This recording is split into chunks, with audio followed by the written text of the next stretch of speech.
alcançar metas que muitas pessoas acham impossíveis para principalmente a gente que vive à margem assim do polo, né, da elite, vamos dizer assim, econômica.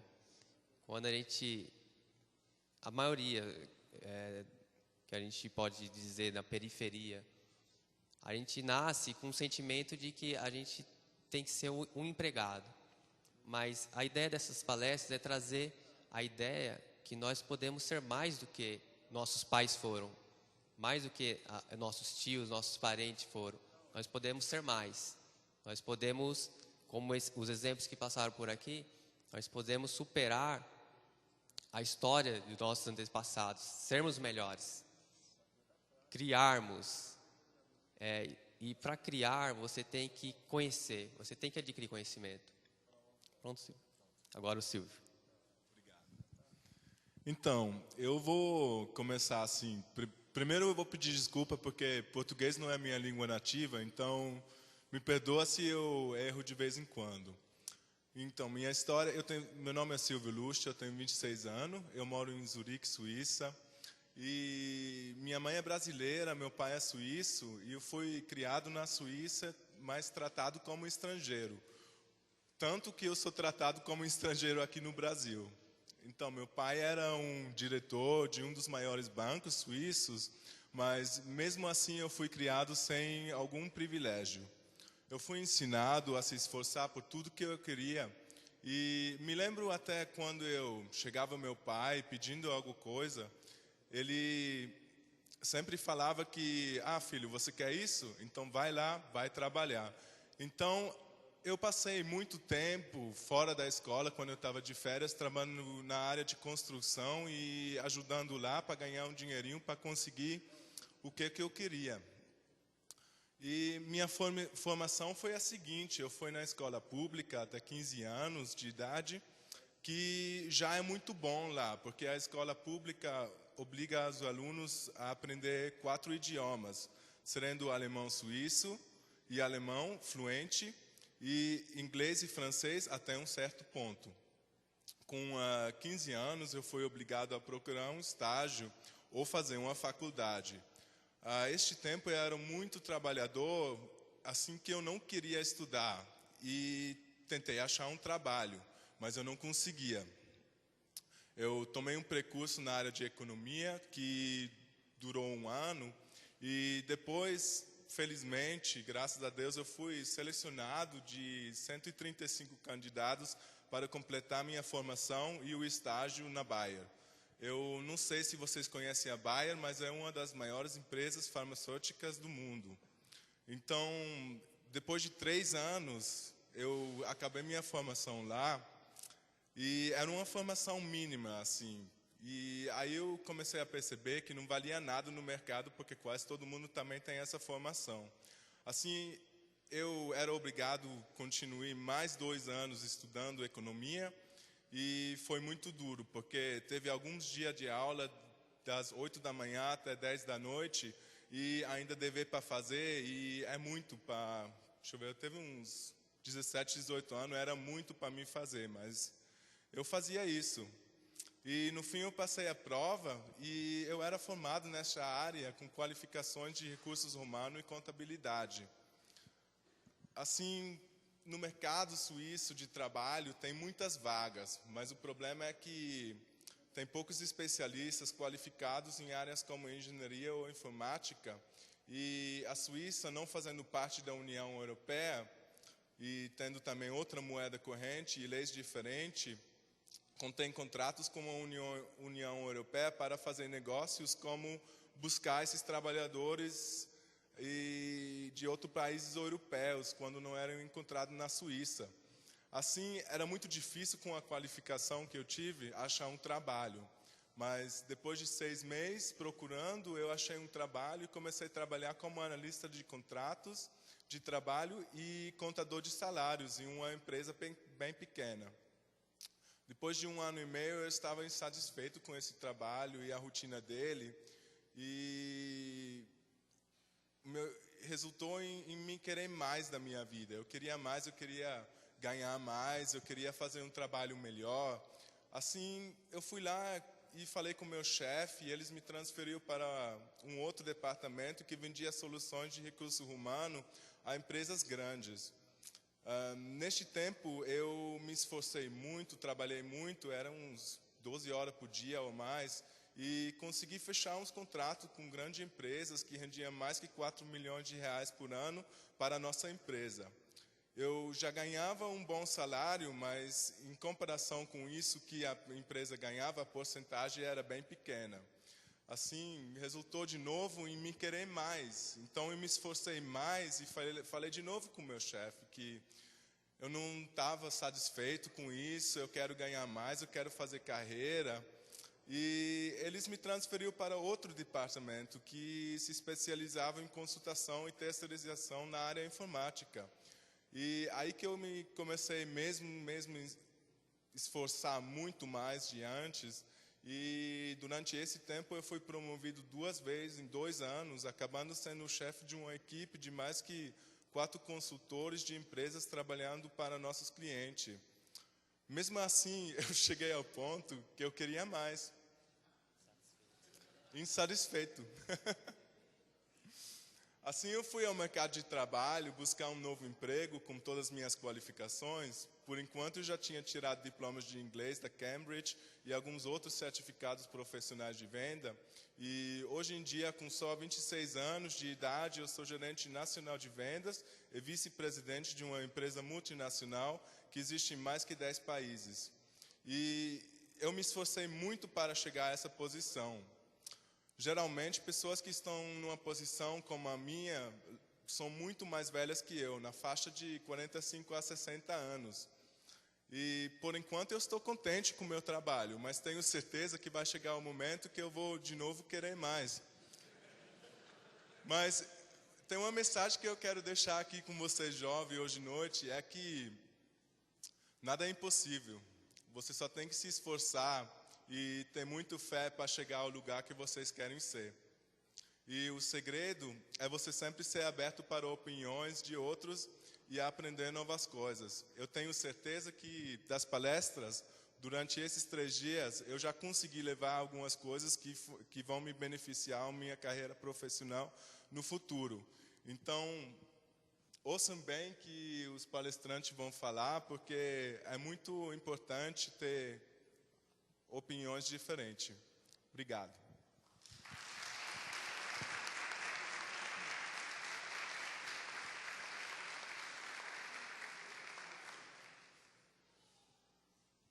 Muito bom, hein?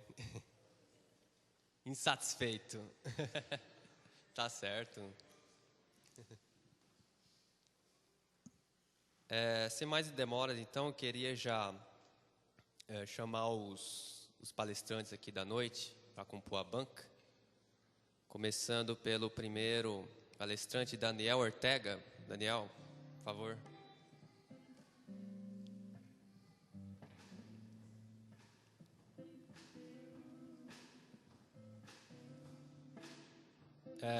Segundo palestrante, Bruno Maurício Batista.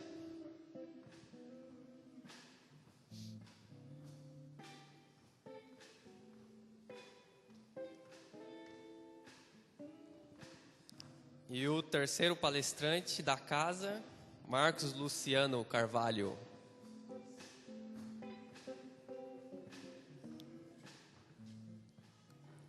Como o Bruno e o Daniel são os nossos convidados hoje, queria que eles decidissem quem poderia começar primeiro.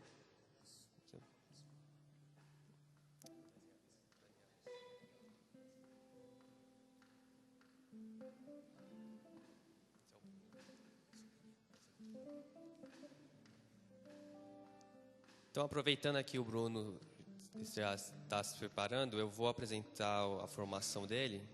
O Bruno cursou licenciatura em Física na Universidade de São Paulo, na USP, de 2006 a 2010. Bruno, desculpa.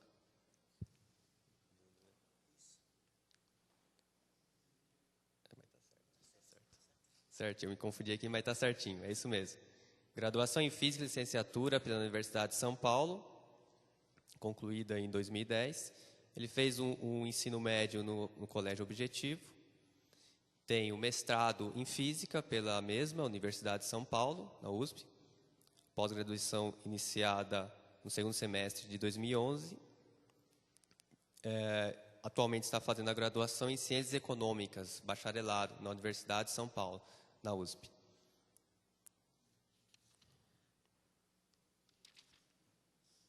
E uma curiosidade aqui que eu achei muito interessante. É um medalhista olímpico, mas não desse jeito que a gente conhece. Ele é medalha de bronze na Olimpíada Paulista de Matemática em 2012, medalha de bronze na Olimpíada Brasileira de Física em 2005, medalha de prata na Olimpíada de Matemática do Colégio Objetivo em 2004 e medalha de ouro na Olimpíada de Matemática do Colégio Objetivo em 2005. Alguém conhecia o Bruno? Não, né? Agora, o Neymar vocês conhecem, né? Interessante, né? A gente conhece alguns ícones, mas outros ícones, medalhistas olímpicos também, né? Campeões, ícones do saber, do conhecimento, que acredito eu ser até mais importante. Não que o Neymar não tenha tem o seu talento, que nós admiramos, mas o conhecimento eu admiro muito mais. Mas esse é o nosso mundo, né? Sem mais delongas, né? Então vamos começar, Bruno, por favor. Boa noite a todos. Bom, já foi falado um pouquinho da minha formação. Engraçado que o Daniel, que em seguida vai falar, que vai me suceder nessa apresentação, ele tem essencialmente a mesma formação que eu. Ele também é formado em Física e também está fazendo o curso de Economia. Então, para que a gente não corresse o risco de falar sobre as mesmas coisas, sobre os mesmos mercados de trabalho, para a Física é bem fácil, até porque o mercado de trabalho é bem restrito, vocês vão ver com o Daniel. Eu decidi falar sobre vestibulares, sobre o processo de ingresso para você entrar numa faculdade, seja ela pública ou particular. E o Daniel vai cuidar dos mercados específicos para Física e Economia e também vai falar dos cursos em si. Tá?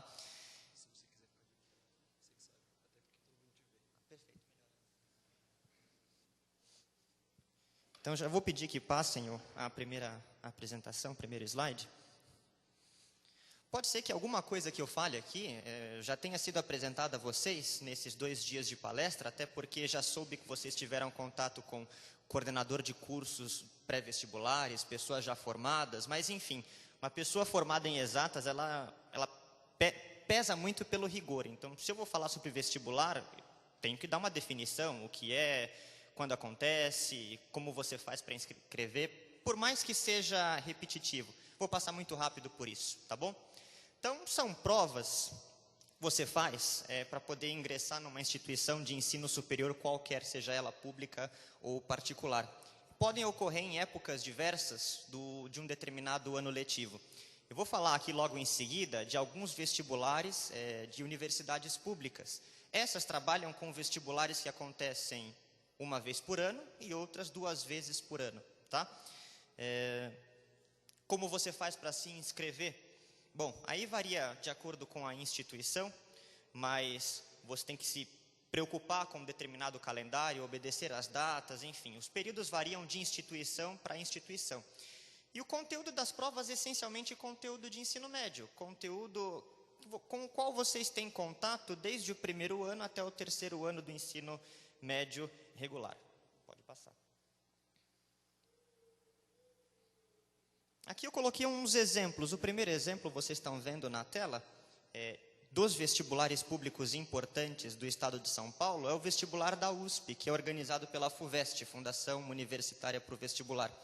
Qual a estrutura desse vestibular? Existe um período de inscrição, geralmente acontece em setembro ou outubro, acredito que em setembro, mas a prova em si ela é dividida em 2 fases. Existe uma primeira fase, que acontece no final de novembro, em um domingo, e é uma prova de conhecimentos gerais, múltipla escolha, testes de A a E, 90 questões abrangendo todas as disciplinas, e algumas dessas questões são chamadas interdisciplinares, ou seja, dentro dessa questão você tem contato com conteúdos de 2 ou mais disciplinas, tá?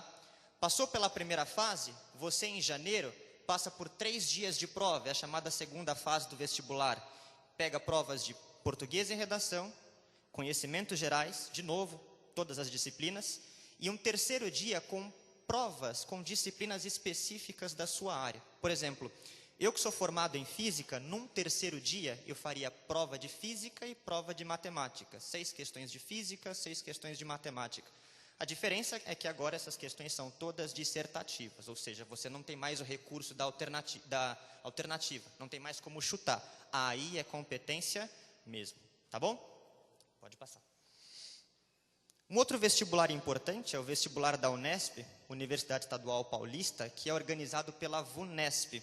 Esse já acontece 2 vezes por ano, uma no meio do ano, ocorreu agora, inclusive a lista de aprovados foi disponibilizada nessa semana, também dividida em 2 fases. A primeira com 90 questões, questões de múltipla escolha, teste AE, e a segunda fase, toda dissertativa, 2 dias de prova. Primeiro dia, ou você faz ciências humanas ou ciências da natureza, e no segundo dia, português e redação. 12 questões em cada dia de prova. Pode passar. E o terceiro exemplo é o exemplo da Unicamp, Universidade Estadual Paulista. Uma vez por ano, dividida em 2 fases, só que a estrutura em relação à FUVEST é um pouco diferente.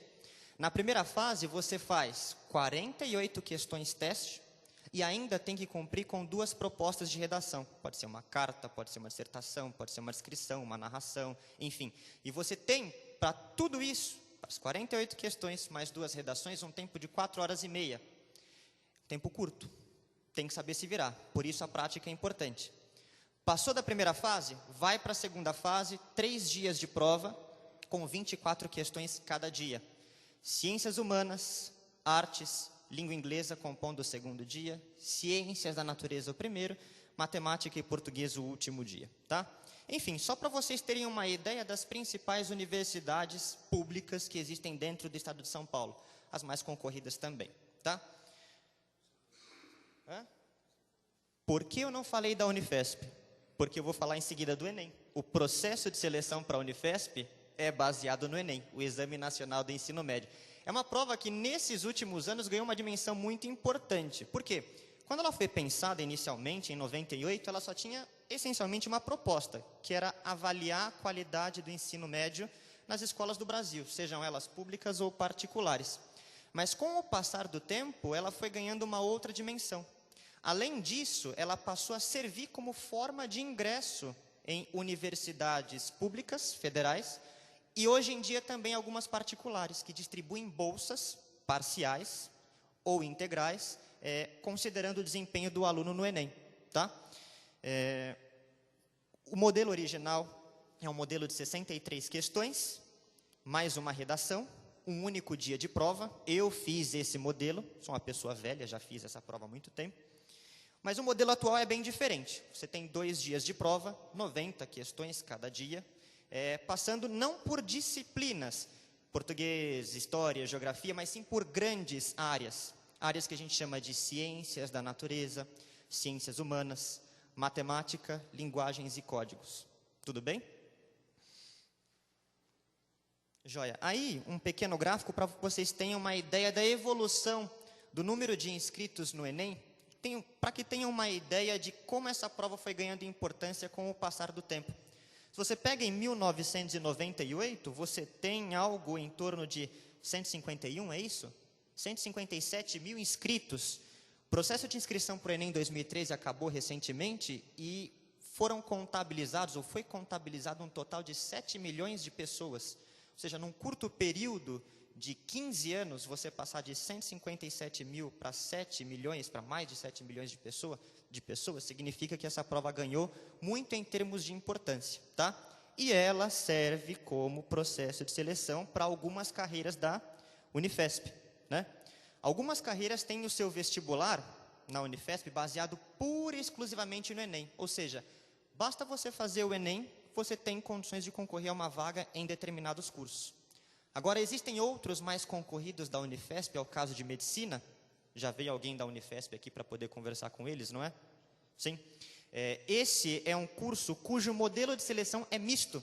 ele começa no Enem, mas você tem que fazer provas específicas, feitas pela própria universidade para poder complementar o processo seletivo, tá?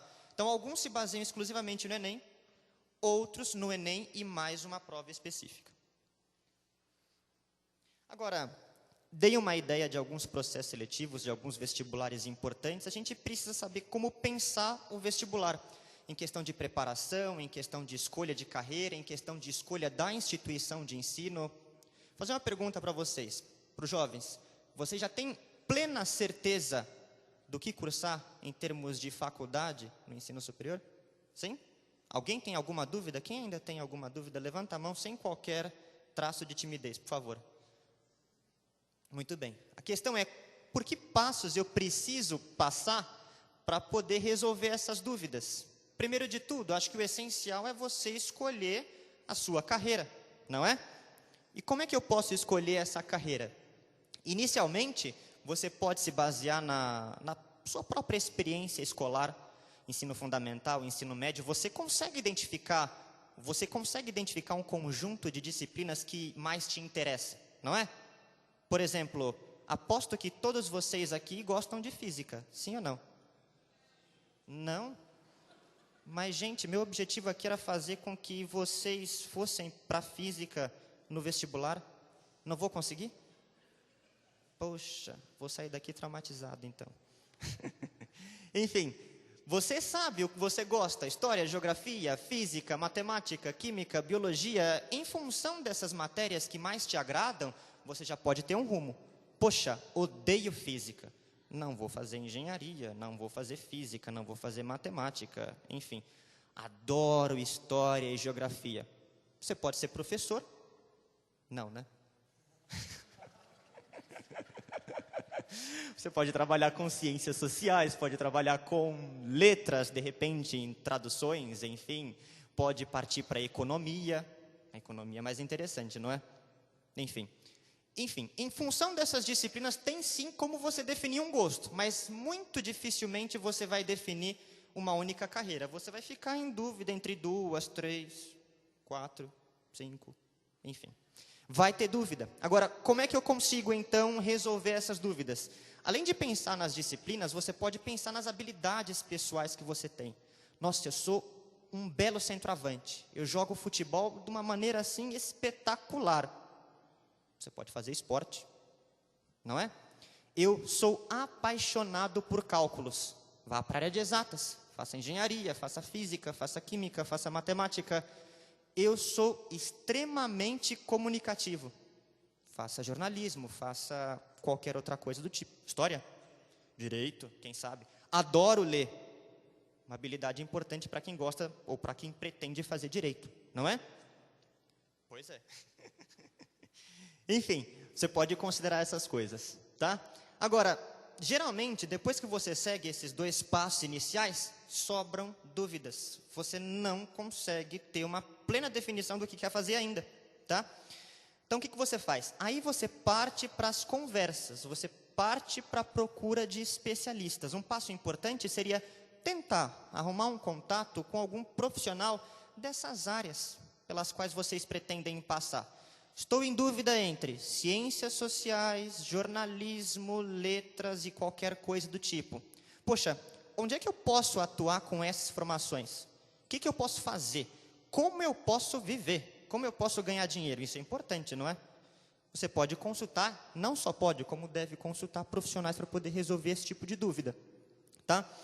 E, enfim, conciliou todas as informações coletadas. Acho que passando por esses caminhos, tem como você já ter uma clara ideia do que quer prestar. Tudo bem? Endireitei mais ou menos o seu caminho aí, você que tem uma dúvida? Muito bem. Agora, escolher o que cursar, tem que escolher onde cursar. Isso é muito importante. Vocês podem perceber que, por aí afora, faculdades, universidades, institutos existem aos montes. Mas você precisa prezar pela qualidade da sua formação, não é? Até porque você vai utilizar essa formação para depois conseguir um emprego, para poder entrar no mercado de trabalho, ser profissionalmente satisfeito. Enfim, você precisa prezar pela qualidade da sua formação.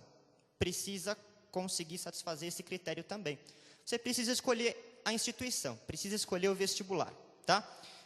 Definida a carreira, faça uma pesquisa, a internet é um meio. Existem revistas especializadas, Guia do Estudante. Quem conhece Guia do Estudante aqui? Muito bem. Através desses meios, você pode pesquisar as várias instituições de ensino que oferecem o curso que você pretende cursar. E a Guia do Estudante, por exemplo, ela costuma ranquear esses cursos, atribuir um conjunto de estrelas para dizer se esse curso é bom, se é regular, se é ótimo, se é excelente, etc. E você pode utilizar isso como critério para poder escolher a universidade, tá? E pesar custos e benefícios. Por quê? Aqui a gente está falando pura e exclusivamente de instituições públicas, mas existem particulares que oferecem cursos excelentes também. Vou citar 2 exemplos. Para quem tem interesse em fazer direito, de repente uma PUC e uma Mackenzie são faculdades particulares. Mas os cursos de direito e outros cursos na área de humanas também, na área de humanas, são extremamente tradicionais. Vale a pena? Pese. Entre ir para uma Unesp, interior de São Paulo, fazer direito lá, Franca, que gastos eu vou ter? Poxa, eu vou gastar com transporte, eu vou gastar com moradia, eu vou ter gastos com alimentação, enfim, sendo que aqui eu posso morar com os meus pais me bancam. Espero que banquem, não sei, enfim. Bom, por mais que eu esteja no interior cursando uma universidade pública, eu vou ter gastos pessoais. Agora, esses gastos que eu tenho são maiores, são menores, equivalem aos gastos que eu teria aqui cursando um direito numa PUC ou numa Mackenzie? Não sei.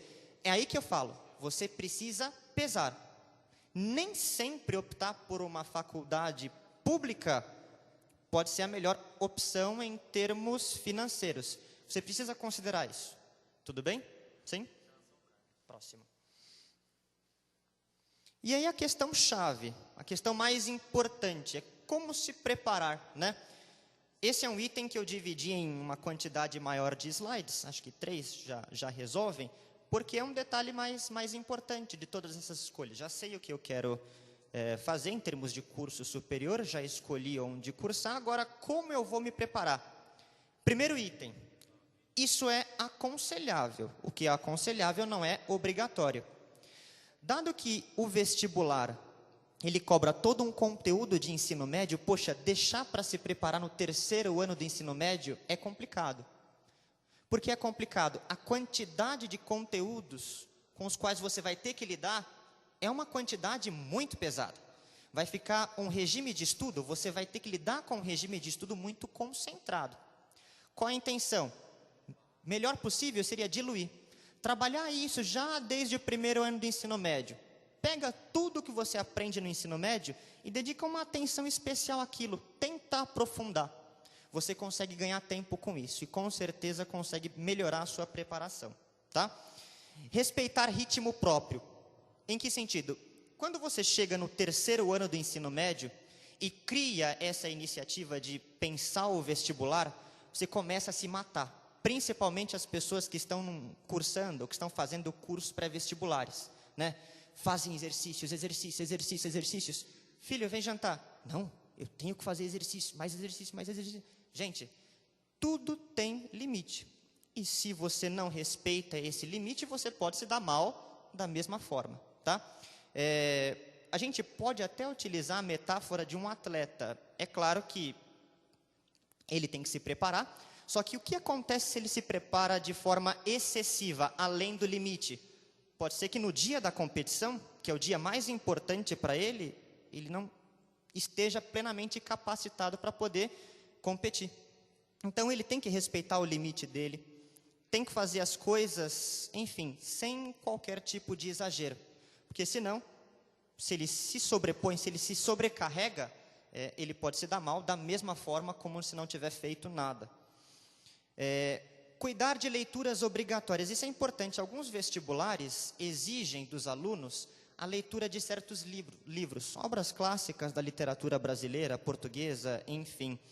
Já é importante que vocês se informem a respeito dessas obras para poder lê-las e para que futuramente tenham condições de saber do enredo, fazer uma interpretação com base na literatura, considerando essas obras, enfim.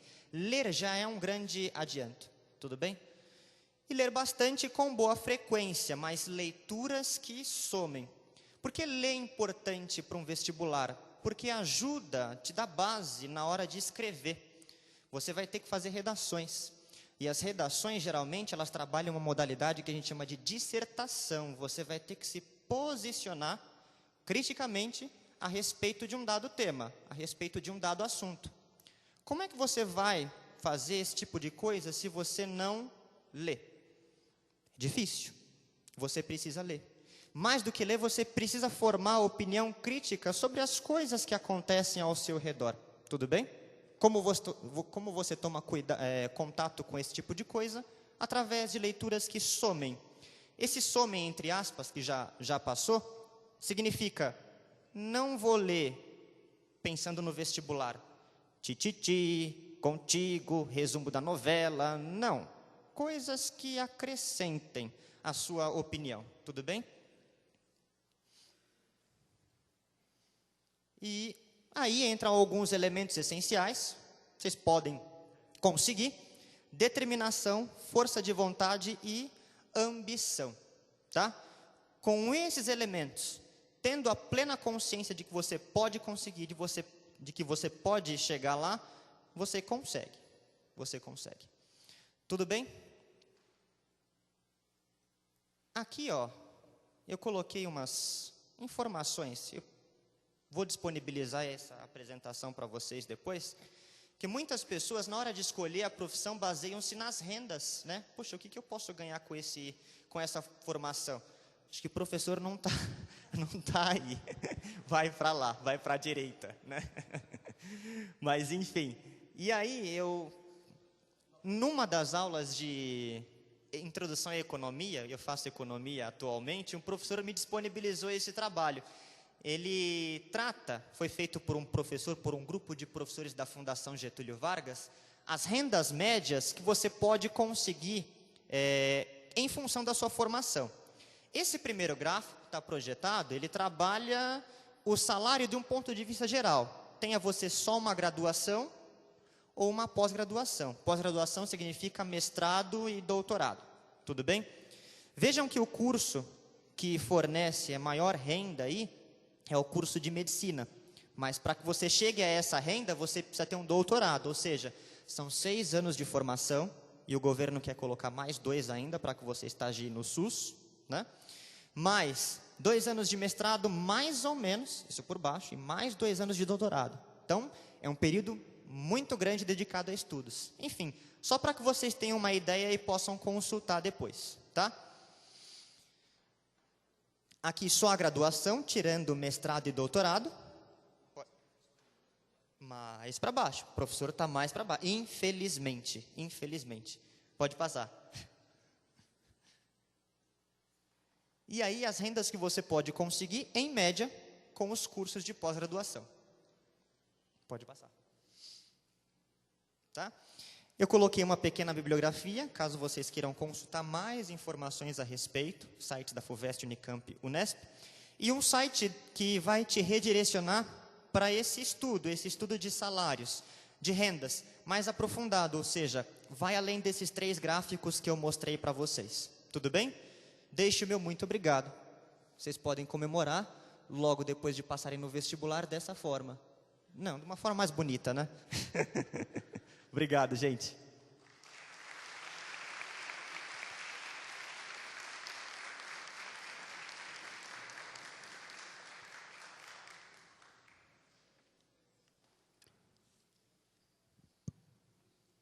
Muito bom.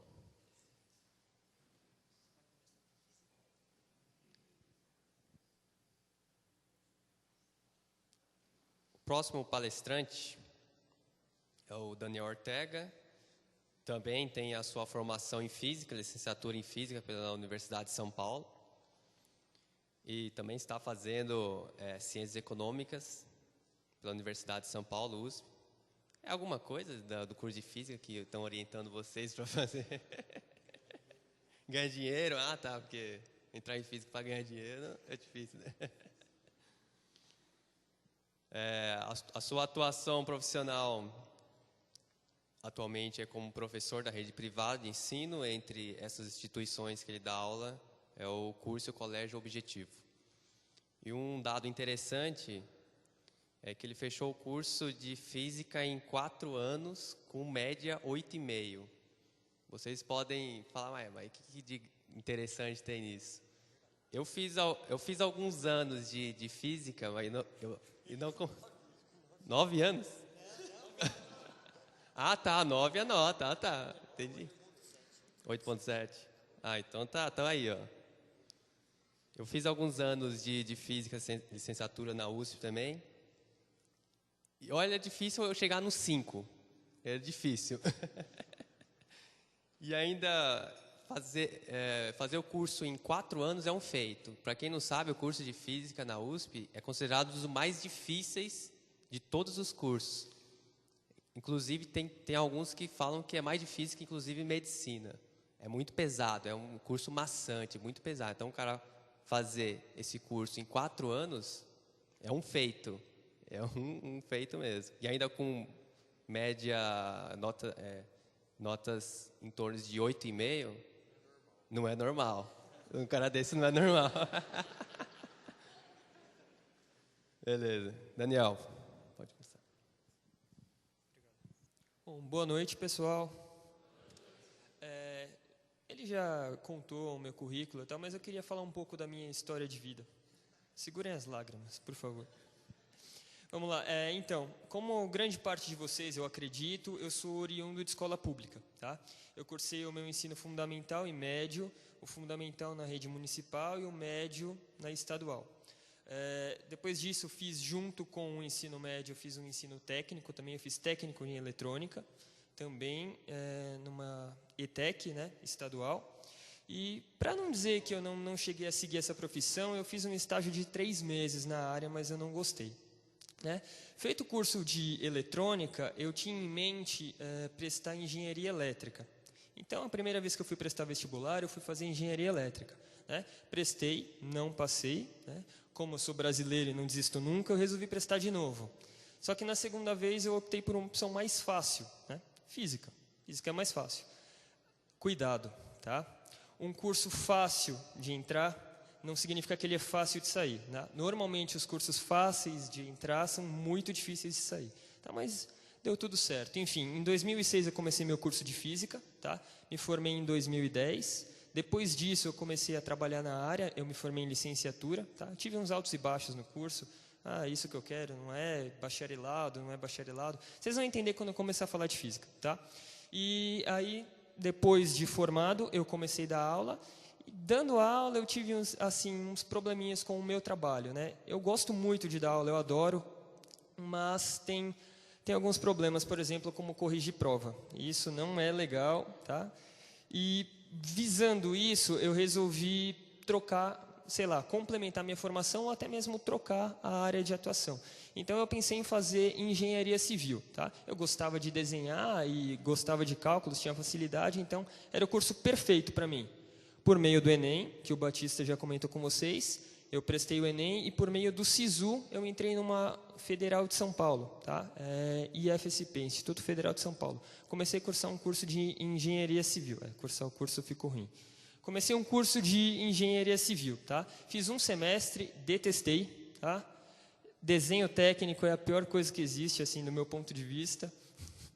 A Carla sabe disso, o quanto que eu reclamava para ela. Mas, enfim, resolvi trancar e o ano passado eu resolvi me inscrever no vestibular de novo e resolvi fazer economia, junto com o Batista. Tá? E aí, hoje em dia, eu sou graduando de economia e professor em física. Bom, vamos lá, vamos começar. Bom, primeiro, eu vou induzir um monte de gente aqui a fazer física, eu acredito. Vamos lá, o que é física? Em linhas gerais, é o quê? É o estudo da relação entre a matéria e a energia e suas propriedades e das leis que regem sua interação. Tá? Em outras palavras, a física é a tradução da natureza. A gente tenta traduzir a natureza por meio de equações e modelos científicos, tá bom? O que faz um físico? Vamos lá.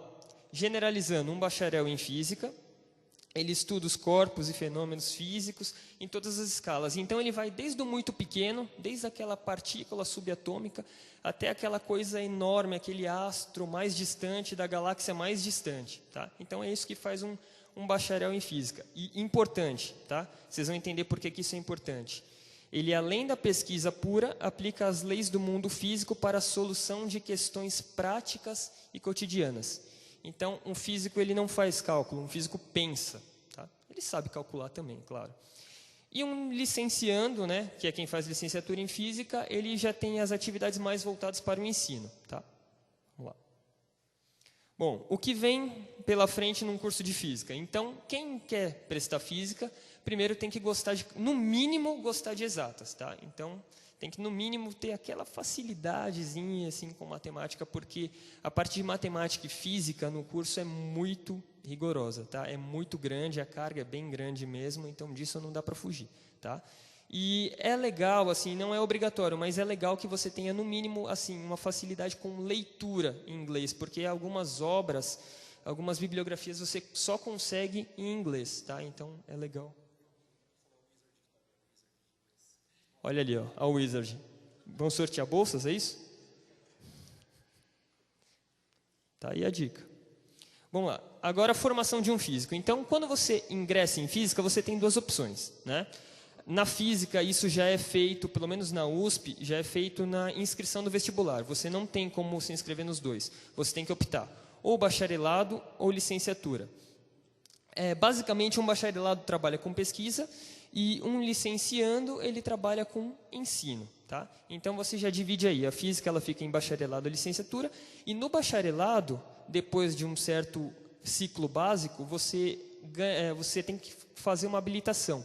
Essa habilitação ela pode ser feita em diversas áreas. Né? Eu coloquei algumas aqui como exemplo, mas existem mais. Pode ser astronomia, física aplicada, pesquisa básica e assim por diante. Tá? Bom, eu vou comparar um pouquinho os cursos de licenciatura e bacharelado.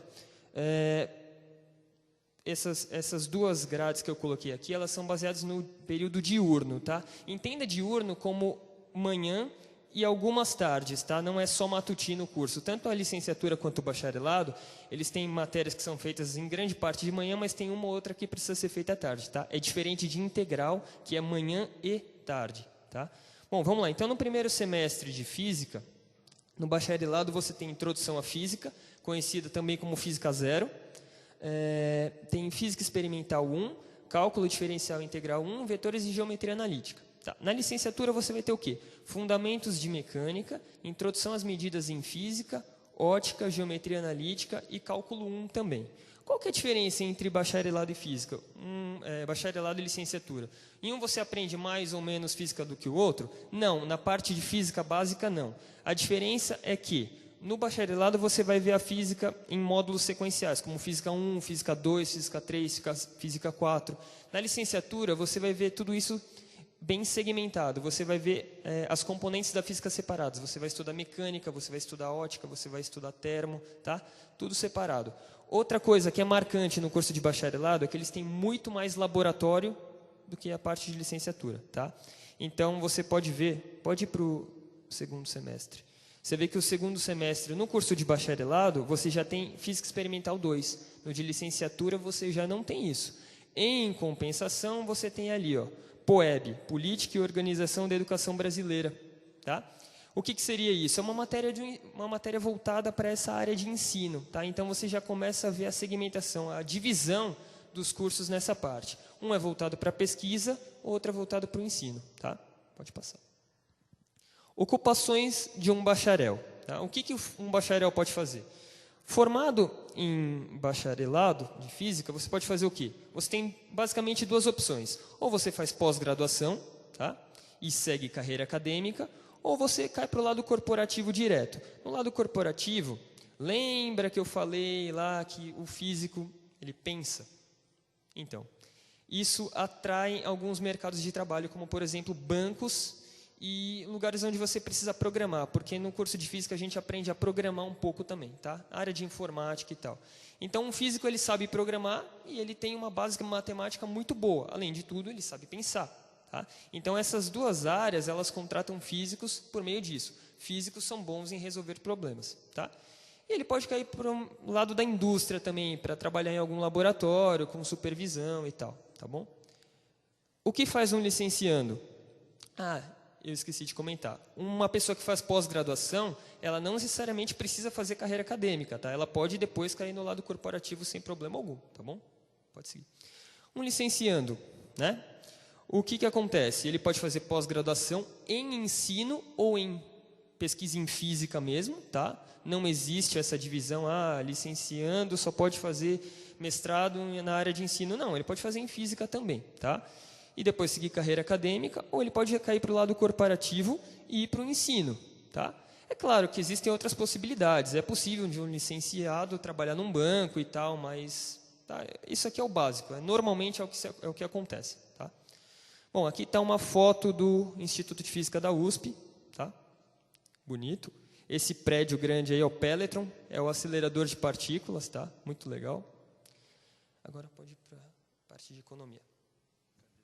E aí, convencer alguém a fazer física? Devagar, né? Tá, tudo bem. Pode ir para a economia. Cadê o outro? Qual que é? E cadê o mouse? Cadê o pouquinho do mouse?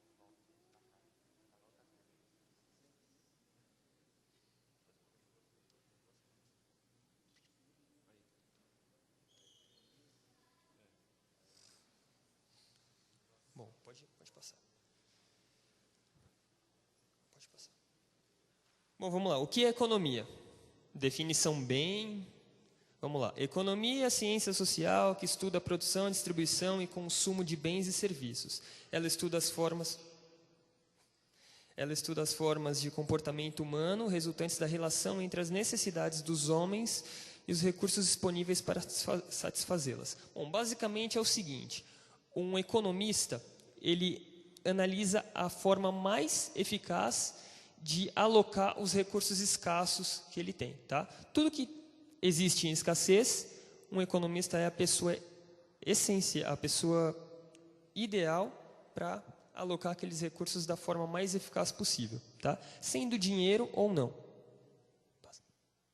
O que faz um economista? Um economista estuda os fenômenos relacionados com a produção, consumo de bens e serviços que envolvam ou não dinheiro. Foi o que eu falei, tá? Não necessariamente o dinheiro precisa ser o dinheiro não é o único recurso escasso, tá? Existem outros. Por exemplo, tempo, espaço, são todos recursos escassos. Você tem que lidar com a escassez, tá? Não são coisas ilimitadas. Pode passar. Como se divide a economia? A economia ela é dividida em duas grandes partes: a micro e a macroeconomia. A microeconomia é aquela que ela estuda a relação entre as pessoas e os ofertantes, os vendedores, né? Os compradores. É uma relação entre preço, entre oferta e demanda, tá? Então, é a economia pequena, é a economia de pequenos grupos. A macroeconomia já é uma coisa maior, é uma coisa que estuda taxas de juros, população inteira. Então, seria a economia de grandes sistemas econômicos, de um país, de uma cidade inteira. Tá? Essa é a macro. Tudo bem? O que vem pela frente num curso de economia? Então, vamos lá. Bastante matemática, né? Como na física. Então, você tem que ter uma afeição aí pela matemática. Diferente da física. A física é só matemática, né? Aqui não. Aqui tem um pouco de humanas também. Então, para quem gosta de humanas aí, é necessário que você tenha pelo menos um gosto pela leitura, porque você vai ler muita obra clássica aí, Adam Smith e assim por diante, tá? E isso não é tão fácil. Tá, peraí.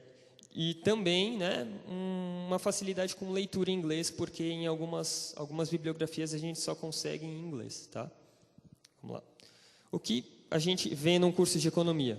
Lá, de novo, eu estou considerando o período diurno, né? O noturno ele tem uma disciplina menos aí, porque tanto na física quanto na economia, o diurno é feito em 4 anos e o noturno é feito em 5, tá? Porque como o pessoal do noturno ele não tem condições de assistir a aula em outros períodos que não seja noite, porque o pessoal em geral trabalha, então ele é feito num período maior, tá? Então, normalmente os cursos no noturno eles levam 5 anos e diurno 4. Tá? Então, o curso de economia noturno também leva 5, então você acaba tendo menos disciplinas por semestre. Primeiro semestre, no diurno, você vê contabilidade e análise de balanço, essa matéria é legal, eu acabei de fazer no semestre passado. Tá? Introdução à economia também legal. Introdução à análise de conjuntura econômica. É legal também, mas se vocês forem para a FEA para fazer, vocês vão ver que não é tão legal assim. De nome, assim, parece muito boa. Clássicos do pensamento econômico. Esse é o terror. Para quem não gosta muito de humanas, assim, é mais da área de exatas, é uma matéria difícil, tá? Introdução às ciências sociais, essa eu não fiz porque eu sou do noturno, tá? Então essa é uma matéria do diurno no primeiro semestre. No noturno ela vai se encaixar aí em outro período, tá? E cálculo. Cálculo eu já tinha feito em física, mas eu tive que fazer de novo em economia. Pode passar. Segundo semestre de economia, você tem matérias aí, né, que envolvem parte de humanas, ó, por exemplo, direito. Você tem matérias que envolvem matemática, ó, matemática aplicada, contabilidade, história econômica. Então é um curso bem balanceado. Você tem tanto uma parte de humanas forte, quanto uma parte de exatas forte. Então quem tá no pé, eu gosto de humanas, mas eu também gosto de exatas, está aí, ó, economia. Pode passar. Bom, aqui as ocupações de um economista. Bom, você se forma bacharel em economia, mesma coisa da física. Você pode fazer a pós-graduação e seguir carreira acadêmica, tá? Ou fazer a pós-graduação e cair para o lado corporativo, ou cair para o corporativo direto. Dentro do corporativo, você vê aqui que você já tem mais opções do que na física. E eu não coloquei todas as possíveis opções, tá? Eu coloquei as principais. Você pode trabalhar com a área de comércio internacional, você pode trabalhar em banco também, você pode trabalhar com auditoria, você pode trabalhar no mercado financeiro, bolsa de valores, né? Políticas públicas e assim por diante, tá? É uma gama de possibilidades muito maior do que na física. O curso de física é um pouco restrito nesse aspecto. Pode passar. Está aqui o prédio da FEA, tá? É o prédio mais bonito da USP, né? É o shopping da USP. Pode passar. Aqui está a bibliografia dos lugares que eu consultei. E aí, muito obrigado.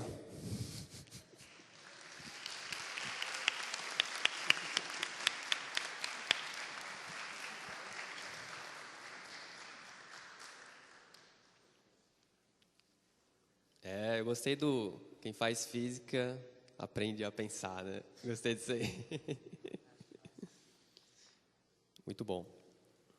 Agora, vamos para o terceiro palestrante, que acho que ninguém conhece, né? Vou ter que apresentá-lo aqui. Marcos Luciano Carvalho, vulgo Marquinhos. Graduado em História pela Universidade Federal de São Paulo, Unifesp, com habilitações em História da Arte, Filosofia e Sociologia pela mesma universidade. É habilitado também em Teologia pelo Instituto Ebenezer. Foi militar do Exército desde 1999 até 2006 e atualmente é professor de História do curso e Colégio Objetivo. Marcos.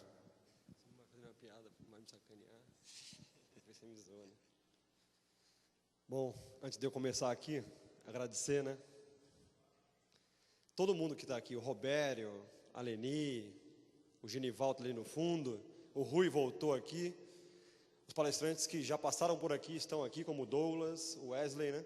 Agradecer a todos vocês que estão aqui nesse frio danado, e meus amigos também que atenderam esse pedido, a Carla ali. A Carla é mestrando em... É Química ou Biologia, Carla? Biologia Química na Unifesp, ela faz mestrado.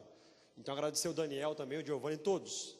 Isso não aconteceria sem todos vocês. E deixa eu ir rapidamente aqui para não deixá-los cansados. É interessante que nós mandamos para todos os palestrantes um e-mail com a seguinte proposta. Feira do Estudante, dicas para o vestibular e profissionais. E vocês viram a pluralidade de interpretação, a riqueza de interpretação desse título aí, ó. Feira do Estudante, dicas para os vestibulares e profissionais. E eu tenho a seguinte proposta, eu preparei isso antes de todos falarem. E é interessante que algumas coisas vão convergir. Por exemplo, eu vou colocar aqui 3 pontos. Na busca por êxito acadêmico profissional, o que é importante ter no horizonte. 1, o que você encontrará. 2, ferramentas ou instrumentos para obter êxito, e 3, a sua motivação. Aí, ao longo dessa exposição, eu explico esses 3 itens, tudo bem? 1, o que você encontrará? Eu estou partindo de um fato ocorrido, que é do conhecimento de todos, as manifestações em São Paulo e por todo o Brasil, que o Demétrio Magnoli, professor da USP, professor de geografia, professor do Diego, o Demétrio Magnoli escreve como colunista de editoriais no Estadão, no jornal Estado de São Paulo, e ele registrou, o Demétrio Magnoli, professor da USP, o seguinte, que nessas manifestações em São Paulo, gritou-se, por exemplo, várias músicas, várias frases de efeito, dentre elas essa que você está vendo aí, ó. Brasil, vamos acordar, o professor vale mais que o Neymar. Uma das frases que a galera cantou em São Paulo. Brasil, vamos acordar, professor vale mais que o Neymar.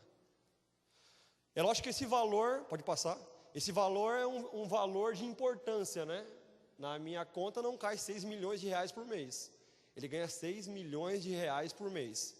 Para quem não sabe quem é o Neymar, eu coloquei uma foto aqui para vocês lembrarem quem é o Neymar. O Neymar é jogador de futebol, tá? Qualquer semelhança é mera coincidência. O Neymar é jogador de futebol, era do Santos, agora está no Barcelona. E o que se informa é isso, que ele ganha 6 milhões de reais por mês. Se alguém ainda não lembrou que é o Neymar, eu tenho que apresentar todo mundo. Eu apresentei o Demétrio, né? Agora o Neymar. O Neymar tem mais uma foto para. Neymar é o namorado dessa menina aí, ó. É Bruna. Vocês sabem, né? Então, é um casal, vocês podem ver que é um casal que se completa. Ela entrou com a beleza, ele entrou com dinheiro. Então, é um casal que se completa. E por que eu estou colocando eles? É só para chacota, é para desmerecer? Não, não é nada disso. Pelo contrário. Eu também fiz teste para jogador de futebol, mas não passei. Então, todo brasileiro, ou a maioria dos rapazes, dos meninos, sonharam em ser jogador de futebol. Então, não é para desmerecê-lo. É para mostrar que eu falei para vocês. O que você encontra na sociedade. Você encontra isso, pode passar. Você encontra uma sociedade que valoriza a fama, o dinheiro e a beleza. E isso afetará na sua escolha profissional. Então, se nós temos muitas pessoas formadas em direito, não é porque elas gostam muito de ler muito. Na verdade, não. Existe um status na carreira de direito. Então, por que a maioria não quer ser professor? Porque as histórias que se contam sobre professor são de agressão, são de infelicidade, são de provas para se corrigir, muitas provas para se corrigir. Então é triste ser professor, muito triste. Envelhece. Então, qual é o desdobramento? É a escolha da carreira não somente de acordo com as aptidões ou habilidades, mas sim as pressões sociais. Então, a primeira coisa que você tem que ter no horizonte é isso, de que você vai fazer uma escolha normalmente por uma pressão social. Eu prestei várias carreiras de humanas, eu sempre quis dar aula, eu não vou falar minha história, senão vou alongar muito, mas eu dei aula primeiro na Bit Company, que hoje é People. Então eu dei aula com 16 anos e tomei gosto por público e pensei, ou eu dou aula de história, ou eu dou aula na academia de oficiais da Polícia Militar no Barro Branco, ou eu dou aula de direito. Eu quero dar aula de uma das 3 coisas. E eu agradeço, eu quero aproveitar para agradecer que ele está presente aqui, um dos meus apoiadores, uma das pessoas que me revelou para a docência, se eu posso assim dizer, para o objetivo, foi o Rui Tominaga, que foi meu coordenador em Alphaville. Ele e o Edu Narihisa, não pôde estar aqui, mas é um dos que eu fiz o teste aula, para dar aula no objetivo, tem uma aula teste, né? E eu fiz com o Edu Narihisa. Então, você tem que ter isso no horizonte, de que você não pode escolher uma carreira por uma pressão social, embora ela seja muito forte. Você está ouvindo aqui, em 20 minutos você me ouvirá. E você será bombardeado o resto da sua vida por aquilo que eu estou te dizendo para combater. Então eu estou te dizendo que você será bombardeado pela fama, dinheiro e beleza. Somente em 20 minutos você ouvirá o contrário. Busque as suas habilidades, que é o que ele registrou bem. Ele já falou. Vou passar. Por exemplo, como eu sou historiador, eu trouxe a história desse rapaz. O nome dele é Cristóvão Colombo. Ele chegou na América em 1492. Mas a América não se chama Colômbia, a América se chama América. Porque depois dele veio outro navegante, Américo Vespúcio. E acreditou-se a Américo Vespúcio a descoberta da América. Então você pode fazer muita coisa e mesmo assim não ser reconhecido. Ainda tem mais isso. Você vai fazer muita coisa e não vai ser reconhecido. Beleza? Como esse rapaz aí.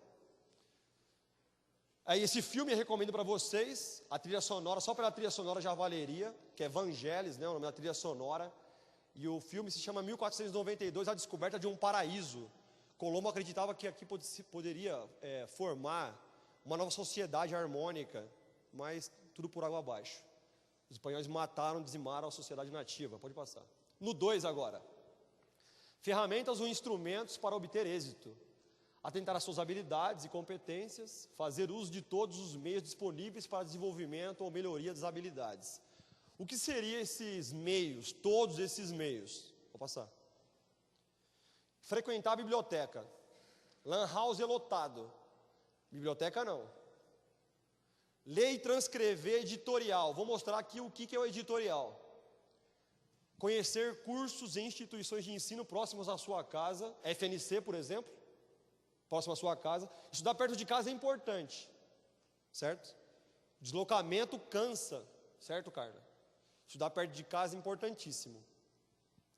E conhecer filmes e documentários com conteúdo histórico e pedagógico. Aí eu vou citar alguns aqui como exemplo. Vou passar. Então, biblioteca, né? É um lugar ausente de pessoas, só tem livro. E a informática, que é importantíssimo. Você tem vários sites hoje que são benéficos para esse êxito. Uma criança consegue mexer no computador hoje. Vou passar. E perto da sua casa, eu citei a FNC, aqui no centro de Carapicuíba, e poucos sabem, o Douglas ainda comentou, e eu falei, não, está na minha montagem já. A Universidade Federal de São Paulo tem um campus em Quitaúna, Osasco, onde era o FITO, né? Onde é a FITO. Então, a Unifesp, que é a universidade que a Carla faz como mestrado e que eu fiz como graduando, ela tem 4 cursos ou 5 aqui em Osasco. E é a universidade pública para você. A maioria nem sabe que existe aqui. Tem economia, inclusive, em Osasco. Pode passar. Um documentário que eu sugiro que vocês assistam. É esse documentário sobre o dono da Globo, que é falecido, né, Roberto Marinho. O nome do documentário se chama Além de Cidadão Kane. Esse documentário é proibido no Brasil. Assistam esse documentário, pelo amor de Deus. Vocês assistirão menos televisão. E por incrível que pareça, pasmem, essa é a relação de bibliotecas de Carapicuíba. No site da Secretaria de Educação de Carapicuíba. Tâmara, Aldeia, Avenida Netuno, Rua do Bosque, Registro, Áustria. Ó, tem até a Áustria aí, ó, suíço. E Biblioteca da Vila Helena. Então tem bibliotecas, tem umas 7 bibliotecas aí enumeradas. O Genival é um frequentador de uma delas, né, Genival? A Tâmara, você vai, eu acho, né? Então vão, galera, o acervo é muito bom, não é bom, Genival, o acervo?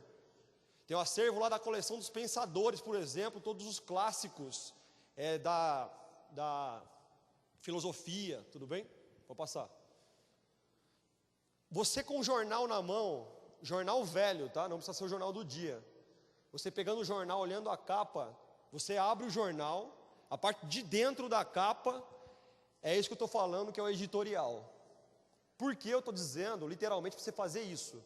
Pegar o editorial de um jornal velho e ler e transcrever. Porque eu sou professor de história. O Rui é professor de matemática e física. Ele também. E a Carla de biologia e química. Se você perguntar para todos aqui, o comum é, o brasileiro não sabe escrever. E não sabe português. Eu li um texto de um professor da UNB, Universidade de Brasília. Nós somos 200 milhões de pessoas. É isso mesmo, né? 200 milhões, né? Nós somos 200 milhões de pessoas no Brasil hoje. Dessas 200 milhões de pessoas, 170 milhões são analfabetos, ou funcionais ou plenos. Pleno, não sabe nem escrever o nome. Funcional, lê, mas não entende o que leu. Então, se você pegar um livro do Machado de Assis, Memórias Póstumas de Brás Cubas, você vai ler e não vai entender. Porque ler e entender demanda muita prática, mas muita mesmo. O Gabriel Milaré passou por aqui, por exemplo, e nós fomos contemporâneos de cursinho, e nós estudávamos aquilo que ele disse, 12 horas por dia. 12 horas por dia lendo. Aproveitando que eu estou nisso da leitura, se vocês repararem na televisão, por exemplo, na Globo, que é a emissora que nós mais conhecemos, Os grandes apresentadores são os judeus seguidores do judaísmo hoje. Quem? Luciano Huck, Serginho Groisman, na Globo, né? Tem mais judeu na Globo, seguidor do judaísmo. Por que isso? Serginho Groisman, Luciano Huck. Porque com 5 anos de idade você tem que ter lido a Torá. Torá é o Pentateuco na Bíblia. Gênesis, Êxodo, Levítico, Número, Deuteronômio. Só isso que eu enumerei, tem mais ou menos umas 1000 páginas. Só isso que eu enumerei. Essa parte do Velho Testamento. Jô Soares? Não sei. Então, se você pegar esse livro que se professa fé, em cima dele, e que a maioria aqui tem fé, e lê-lo inteiro, vai ser uma bagagem para filosofia, sociologia, economia, história. Por quê? Porque é uma linguagem metafórica também, muito fechada, muito hermética. Então leiam a Bíblia inteira. Por isso que eu pedi para o Herbert colocar a minha habilitação em teologia, porque antes de fazer 2 anos, eu fui ler a Bíblia toda, inteira. Então eu passei 5 anos estudando a Bíblia, lendo tudo. Minha mãe me ensinou aquilo, eu fui conferir se era aquilo mesmo. Então eu li tudo. E dói. É mais fácil assistir televisão. Mas é gratificante se você fizê-lo. E eu coloquei aqui, né? Porque por que não ser levado pela fama, né? Por que não ser levado por aquilo que nos bombardeia 24 horas por dia? Eu cito Vitor Hugo. Desejo, outro sim, que você tenha dinheiro, porque é preciso ser prático. E que pelo menos uma vez por ano, coloque um pouco dele na sua frente e diga, isso é meu. Só para que fique bem claro quem é dono de quem. Porque nós hoje valemos o quanto nós ganhamos. Então nós somos levados pelo dinheiro. Vitor Hugo é um dos grandes heróis da França, dramaturgo, escritor, literata. A França parou 2 vezes, o suíço, a França parou 2 vezes, para enterrar o Vitor Hugo, uma, e a outra para enterrar Napoleão Bonaparte. São os 2 grandes heróis franceses. E parou bem quando parou para enterrar isso daí. Vou passar. Para a beleza.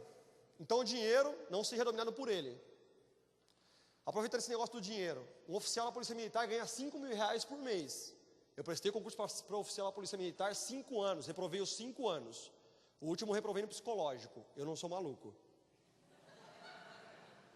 Passei na prova, passei no físico, passei no médico, reprovei no psicológico. O Rui acompanhou isso. Eu não fui pelo salário.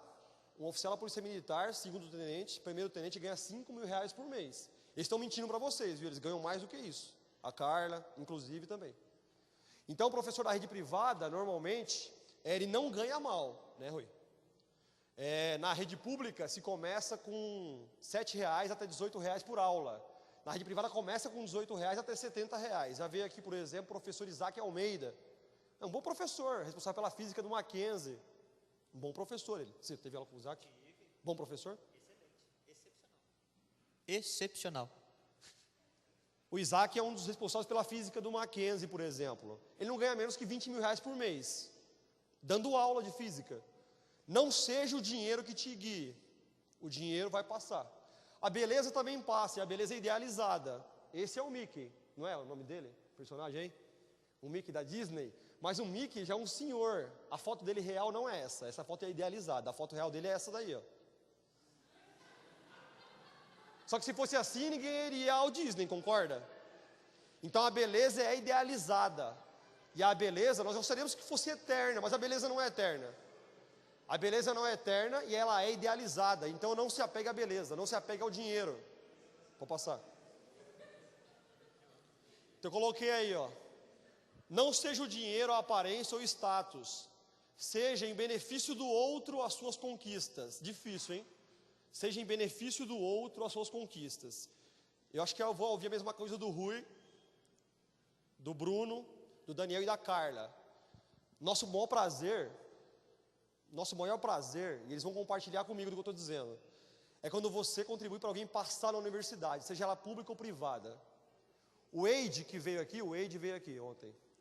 O Wade fazendo Unicamp, medicina, e o Rodolfo fazendo medicina na USP, são nossos ex-alunos, tiraram dúvida conosco. E o Gabriel foi aluno do Rui. Eu fui aluno do Rui no plantão de dúvida, o Diego foi. Não tem presente maior do que você conseguir contribuir para que alguém entre na universidade, conquiste um sonho, isso é impagável. Então não seja guiado pelo dinheiro, pela beleza. Seja guiado para beneficiar o outro, tudo bem? E isso é um exercício, tá? Ninguém nasce bonzinho. Se exercita a ser benevolente ao outro. Um exemplo, Martin Luther King lutou pelos direitos civis nos Estados Unidos na década de 60, século 20, 1968, ele faleceu. Ele lutava contra essa imagem que vocês verão agora. Nos Estados Unidos, o banheiro era dividido, ó. A pia do branco e a pia do colorido. O colorido é japonês, que é amarelo, nós que somos hispânicos, não é isso, suíço? Nós somos hispânicos, o japonês que é amarelo. E o negro, os três lavam a mão naquela pia da direita. E o branco, deixa eu ver quem é branco aqui. Esse alemão aqui, de terno, é branco nos Estados Unidos. O grandão aqui também, ou quase que hispânico já. O senhor ali de cabelo branco é branco nos Estados Unidos. E a loirinha lá da Wizard lá, olha lá na Wizard lá, ó. A Leni talvez passaria, mas a maioria passa por hispânico aqui nos Estados Unidos. Então nós lavaríamos a mão naquela pia, junto com o negro e japonês, ou asiático. E o branco só naquela pia. Martin Luther King luta contra isso. A vida dele foi em prol disso. Passar. Colombo a mesma coisa. Cristóvão Colombo, esse é o intérprete do filme, né? O Gérard Depardieu, um ator francês famosíssimo. Ele é que interpreta Colombo no filme 1492. Colombo sonhou que pudesse se montar uma sociedade harmônica entre europeus e nativos americanos, mas isso não foi possível. Os europeus dizimaram a comunidade americana na América. Ele sonhava em viver em benefício do outro, Cristóvão Colombo. E aí, para acabar, eu queria citar Paulo, né? Paulo é inteligentíssimo, sabe hebraico, aramaico, grego. Escreveu vários livros que compõem a Bíblia. Quanto ao mais, irmãos, tudo que é verdadeiro, tudo que é honesto, tudo que é justo, tudo que é puro, tudo que é amável, tudo que é de boa fama, se há alguma virtude e se há algum louvor nisso, pensai. Então, vocês tiveram aqui uma gama de mesas, de frases, de colocações, de experiências. Nós esperamos que vocês peguem essas experiências, aquilo que for melhor para vocês, e apliquem na vida de vocês, e a mensagem que o Herbert, o Douglas, a Leni, o Wesley, os organizadores desse evento, o Diego, o Giovanni, a mensagem que nós quisemos passar para vocês foi de acreditem que é possível. Outros ralaram também, foi doloroso, mas é prazeroso. Obrigado.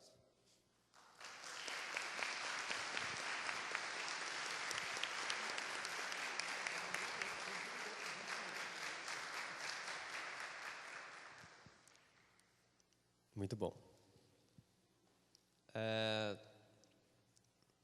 Queria fazer uma breve reflexão, mais rapidinho. Esses 3 dias, como eu já falei um pouco antes aqui no começo aqui das palestras de hoje, a gente teve, como o Marquinho disse agora, o objetivo dessas palestras é realmente fazer você acreditar que é possível ser alguém que melhor profissionalmente, em termos de pessoa, em termos de liberdade, porque o conhecimento traz a liberdade, como a própria palavra de Deus diz: conhecereis a verdade vos libertará.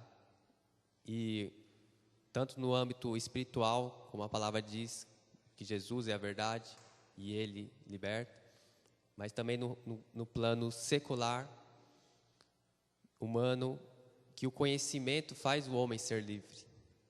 Muitas revoluções foram conquistadas, foram travadas por sociedades que começaram a pensar, começaram a olhar para dentro de si e para o outro e começaram a se indagar, começaram a harmonizar os seus conhecimentos para surgir, para montar uma sociedade melhor, né? Então, esse é o nosso estímulo, né? Que a gente queria trazer para os jovens que vieram nessas palestras, para que eles busquem a universidade, o conhecimento, não só pelo dinheiro, mas também para ser pessoas melhores, pessoas, vamos dizer, mais livres. Aquele que conhece é aquele que se liberta cada vez mais. Era isso que eu queria deixar. E o Rui ele tem uma apresentaçãozinha, eu queria que ele fosse bem breve. Rui, poderia fazer? Ele tem uma apresentaçãozinha que ele pediu para fazer, que eu achei muito interessante.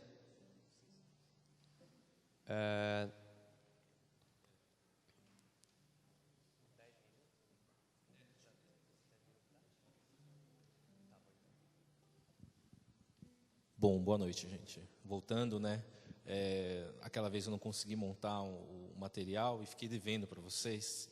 Então eu resolvi conseguir montar isso para hoje e estou aproveitando o breve espaço, né, para poder fazer essa pequena apresentação, certo? Tem som. Vamos aqui, tá? Bom, rapidinho então, por favor, gente. O que seria isso daqui, né? Muitas vezes os alunos que eu tenho, eles reclamam da falta de tempo, né? E eu falo assim, não, tempo é uma coisa que na verdade você se organiza, né? E eu fiz uma brincadeira aqui para que vocês percebam, né? Como que você na verdade fabrica o tempo de vocês? Que muitas vezes o tempo ele é mal distribuído, né? Você distribui mal o tempo do seu dia a dia, né? Então tá aqui, né? Por favor. Eu vou pedir a ajuda de vocês. Como é que faz para aparecer? É só começar? Desculpa, cadê o... É só começar? Ah, aqui. Ok. Muito bem. Bom, por favor, gente, agora eu vou precisar da ajuda de vocês. Levanta a mão quem conhece, por favor. Sincero. Qual que é o nome? Valesca. Eu vou ser sincero com vocês. Eu pedi ajuda para algumas pessoas, que eu falei, eu preciso colocar uma imagem de uma pessoa conhecida aí, né? Aí surgiu um nome, eu falei, tá bom, vou colocar. Eu não sabia que era ela, tá? Desculpa, gente. Agora, olha só. Por favor, levantem a mão quem conhece. Sejam sinceros, por favor. Ninguém? Tá. Conhece? Não, não é, tá? Parecida, mas é uma outra mulher importante. Valesca, vocês sabem quem que é do funk, né? Muita gente conhece, devido a excessiva exposição na mídia. Essa daqui é Marie Curie, tá? Ela, junto com o marido dela, Pierre Curie, eles são praticamente os pais, né, da ciência moderna, em termos de química, tá? Praticamente os estudos com a radioatividade que eles desenvolveram, né, permitiram o que a gente tem hoje, né? Então, mais um exemplo aqui, uma brincadeira. Quem conhece, por favor, levante a mão. Ainda bem que menos gente, porque quando mostraram essa foto, eu fiquei mais perdido ainda, né? Mas essa daqui é Anitta, certo? Outro do funk. Rui, você tem algo contra o funk? Não, gente, eu não tenho nada contra. Mas acho que vocês já estão pegando a ideia do negócio, né? Mais uma foto, por favor. Conhecem? Alguém já falou o nome aí. Clarice Lispector, tá? Mas eu acho que não é muita gente que conhece, né? Ok? Aqui, gente. Vocês conhecem?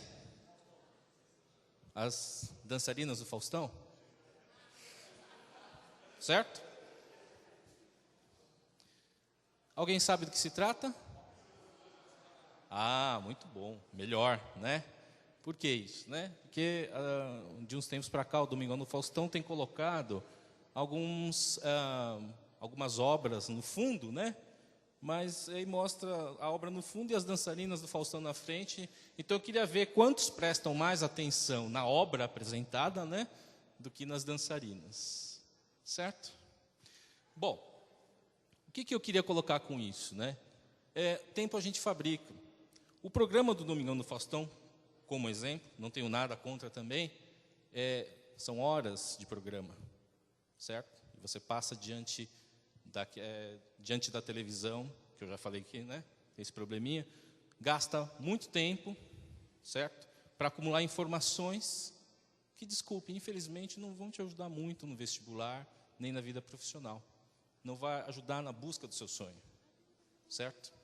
E lembrar que você precisa fazer sacrifício, você tem que, então, né, dedicar uma parte do seu tempo. Eu coloquei aqui uma brincadeira, né, como oriental, muitas vezes o pessoal brinca comigo, Rui, você gosta de Naruto? Eu gosto. É um desenho oriental, fala sobre ninjas, né? Eu tive minha infância onde meus pais me ensinaram a brincar de ninja, não tinha que assistir a televisão, filme, né? Minha mãe era japonesa, então ela fazia as coisas para a gente e a gente brincava e nem sabia o que era, né? Achava interessante isso. É uma cena interessante, eu não sei se o som vai sair, vamos ver se vai ficar legal. Tive um trabalho para editar, vamos ver se ficou legal. É só clicar no... Você está pronto? Para quê? Para muito suor e lágrimas, enquanto aprende a ser um ninja.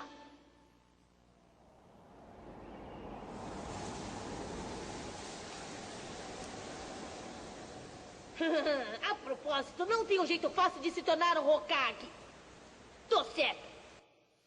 Um desenho infantil mostrando uma mensagem, né, que faz parte do meu cotidiano, né, que meus pais ensinaram. Prepare-se para muito trabalho e não existe caminho fácil, gente. Tá? Se alguém oferecer um caminho fácil para vocês, suspeite. Infelizmente, para você conquistar coisas boas, não existe um caminho fácil. Tá? Aqui é trechos de um filme que eu gostaria de mostrar para vocês. Já foi citado, Mãos Talentosas, certo? Por favor. Meninos, eu vou ter que ficar fora por um tempo. Como? O que quer dizer? Aonde vai? São só umas semanas. Eu vou voltar para Boston para ver a tia Jean Avery. Não podemos ir junto? Não. Vocês têm escola, vocês têm as tarefas. Vamos ficar por nossa conta? É claro que não. A irmã Scott vem ficar com vocês. Enquanto isso, eu quero que vocês me façam um favor. Quero que os dois aprendam a tabuada toda. O quê? Sem chance. Vocês conseguem. Você sabe quantas contas são? Vai levar um ano. Não vai levar um ano. São inteligentes. Nem tanto. Ninguém consegue memorizar aquilo. Eu consegui, só fui até o 3º ano. Mas é trabalho pesado. Bom, trabalho nunca machucou ninguém. E ninguém vai sair daqui para jogar sem saber atabuar. Espera, mãe, por favor, isso não é justo. Olha, mãe, você é a pior mãe do mundo. Por que eu gosto dessa cena? Porque eu vivi isso. Meus pais falando, estuda. E eu tenho 4 irmãos e quando éramos pequenos, todos concordavam com a mesma coisa. Nós considerávamos nossa mãe uma bruxa. Ela fala, mãe, você é uma bruxa, né? Entendeu? Por quê? Porque você quer que a gente fique estudando, fique cantando a tabuada, mesmo fazendo através de jogos, né, que deixavam interessantes. Isso parece ser muito trabalho, tá?